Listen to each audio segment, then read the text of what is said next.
अस्सलाम वालेकुम। कुछ मज़ीद चीज़ें मैं आपसे शेयर करना चाहता हूँ जो कि मुझे लगता है कि ओवरऑल मज़ीद आपको एक दूसरे को समझने में बेहतर हेल्प कर सकता है। एक बात राइटर कोट करती है, वो अपने हस्बैंड के साथ एक थेरेपिस्ट के पास गई और वो अपने मसले बता रही थी कि उनकी लड़ाइयाँ किन बातों पर होती हैं। तो writer said, I feel stupid that I am even talking about this. It seems so trivial. इतना छोटा सा मसला है ये तो। जो थेरेपिस्ट होता है वो बोलता है मुझे 20 साल हो गए हैं कपल्स की बातें सुनते हुए और आज तक कोई कपल वर्ल्ड पीस पे नहीं लड़ रहा होता। सही है। हमें ये बात रखना चाहिए कि बहुत सारी छोटी छोटी चीजें बड़ी बातें बन जाती हैं। We ought to have the practice of keeping things in perspective. बहुत सारी दफा छोटी बातों पे लड़ने का फायदा नहीं होता। It's better to let go of things. मर्दों के लिए एक बात, उनकी लेडीज जब बहुत दफा उनसे बात कर रही होती हैं, उनको लगता है उनसे कंप्लेन कर रही है। ये मसला मेरे साथ भी और ये बहुत सारे और मर्दों के साथ भी होता है कि कोई मसला उनको लगता है आपसे कंप्लेन हो रही है। उनको ये सोचना चाहिए कि भाई ये कंप्लेन नहीं है, rather it's a means of communicating. आप अपने जहन में अपनी वाइफ की या पार्टनर की बात को ऐसे एज अ कंप्लेन रजिस्टर नहीं करो, बल्कि as a bid for importance, as a bid for something they need, तो वो बेहतर होगा। मेरा ख्याल है कंप्लेन ना लो, just rewrite the story in your mind.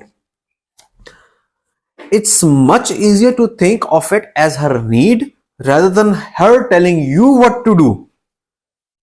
मिसाल के तौर पे आपकी वाइफ आपसे कोई बात कर रही है, आपको लग रहा है वो शिकायतें कर रही हैं, तो इसको शिकायतें के तौर पर ना लें, उसको लें इस तरह उसको किस चीज की जरूरत है and give her some importance. उसका हाथ पकड़ लें, उसको हक कर लें, उसको किस कर लें।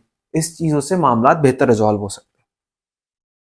फिर एक और बात, स्पेशली जब आपका कपल थोड़ा पुराना हो जाए, जब कुछ टाइम गुजर जाए, होता है क्या है कि पार्टनर्स एक दूसरे को ना बहुत सिंपल ऑब्जेक्ट्स देखना शुरू करते हैं, simple two dimensional beings writer कहती है।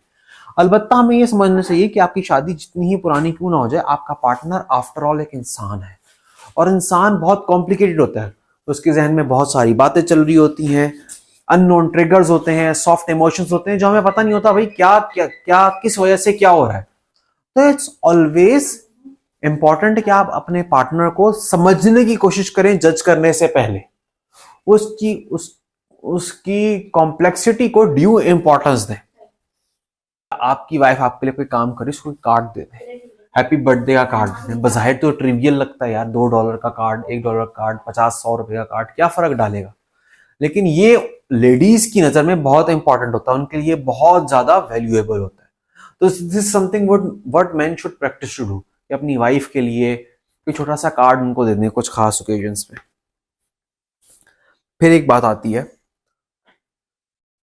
कि हम अपने बच्चों को, हर बच्चा चाहता है कि हर वालिदैन चाहते हैं कि उसके बच्चे टुवर्ड्स अदर रिस्पेक्टफुल हो। बट सवाल ये उठता है, क्या पेरेंट्स खुद एक दूसरे की तरफ रेस्पेक्टफुल हैं? माँ अपनी औलाद को बोलती है अपने बाप को इज्जत दो, अगर माँ खुद बाप की इज्जत नहीं करती तो वो औलाद क्या करेगी?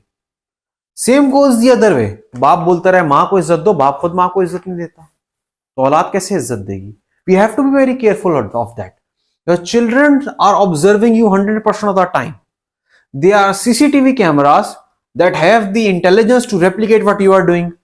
आप बाहर ट्रैफिक में जाएं, आप किसी गुस्से में गाली दे दें, फिर आप घर में 10 दफा वो गाली सुनेंगे अपने बच्चे के मुंह से। ये कोई तरीका नहीं है। You have to be role models for your children. हम खुद कुछ फैमिलीज में देखा, खुद बड़े गालियां दे रहे होते हैं, हाँ बच्चे को नहीं देनी। भाई ये क्या बकवास है यार। बी ये दो role model for your child. खुद ना दो, फिर उसको बोलो कि मैंने खुद गाली नहीं देनी। फिर फाइनली एक बात आती है कि आपने अपने बच्चों को, अगर आप बताते हैं कि आप कैसे मिले, आपकी हिस्ट्री क्या है, आपकी स्टोरी क्या है, मैरिज की स्टोरी क्या है, बच्चे तक कैसे पहुंचे, इससे बच्चों को बहुत सारे बेनिफिट्स होते हैं। जिस तरह एक रिसर्च हुई एमरॉन यूनिवर्सिटी में, फैमिली नैरेटिव्स लैब में, जिसमें यह पता लगा कि वो बच्चे, वो टीनेजर्स जिनको अपनी फैमिली बैकग्राउंड, फैमिली हिस्ट्री बहुत अच्छे से पता है, they had lower rates of depression, anxiety, greater coping skills and higher levels of self esteem. अगर आप अपने बच्चों को अपनी हिस्ट्री बताएंगे तो उनसे ये सब बेनिफिट्स होंगे। बट इसके पीछे थ्योरी क्या है? तो इट वाज थ्योराइज्ड कि इसके मतलब अगर आप अपने बच्चे को स्टोरी पूरी बता रहे हैं, हिस्ट्री बता रहे हैं, और वो कम डिप्रेशन में जा रहे हैं, उनकी सेल्फ एस्टीम अच्छी है, उसकी वजह क्या हो सकती है? थ्योरी ये है उसके पीछे कि these stories provide larger narrative frameworks for understanding self and the world and a sense of continuity across generations in ways that promote a secure identity. मतलब थ्योरी है ये, अभी इस बुक में ये थ्योरी मेंशन हुई है कि इस लिंक के पीछे एक वजह ये हो सकती है कि बच्चों को जब उनका पूरा बैकग्राउंड पता होता है तो उनकी सेंस ऑफ आइडेंटिटी, उनकी आइडेंटिटी ज्यादा सिक्योर होती है, ज्यादा कॉन्क्रीट होती है, जिसकी वजह से वो अपने आप को ज्यादा मजबूत फील करते हैं और कम डिप्रेशन फील करते हैं, कोप अप बेहतर हो जाते हैं, इमोशनल कंट्रोल में रखते हैं। तो देखें ये 4-5 चीजें मैन को अप्रिशिएट करना चाहिए, 2 डायमेंशनली बनाना चाहिए एक दूसरे को, छोटे मामला को छोटा रखना चाहिए, कार्ड्स एक दूसरे को देने चाहिए, फिर बच्चों के सामने रोल मॉडल्स बनना चाहिए, और फाइनली बच्चों को हिस्ट्री बचानी चाहिए। ये छोटी मोटी चीजें जो कि I am sure if you will practice in your marriage, they will prove to be extremely beneficial. Thank you.